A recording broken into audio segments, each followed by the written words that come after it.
আমাকে দিয়েছিল, বলেছিল যে সীমা তুমি এই পাঞ্জাবিটা কিন্তু আমার জন্য ড্রয়িং করে দিও, আর তার ফলস্বরূপ তোমাকে আমি গিফট দিয়ে যাচ্ছি।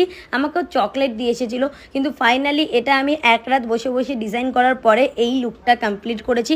ফার্স্ট টাইম আমি যদিও করেছি, এবং তোমরা কিন্তু কমেন্টে জানিও তোমাদের কেমন লাগলো। বেসিক্যালি এখানে যারা যারা ছিল প্রত্যেকে ভালো লেগেছে, অ্যান্ড ওর মুখের দিকে যদি তোমরা তাকাও তাহলে দেখতে পারবে অনেক খুশি হয়েছে, আর সেটা দেখে আমার অনেক ভালো লেগেছে। ডিজাইনটা তোমরা একটু কাছ থেকে দেখে নাও, যদিও ফার্স্ট টাইম করেছি আর আমি কোনো রকম তুলি বা কোনো কিছুর কাজ আগে করিনি বা শিখি। আর সেখানে দাঁড়িয়ে এই কাজটুকু করা আমার কাছে মনে হচ্ছিল যে অনেক কিছু, তার কারণ সারা রাত লেগে গেছে। আর এখানে প্রত্যেকে দেখে বলছে না ভালো হয়েছে, সুন্দর হয়েছে।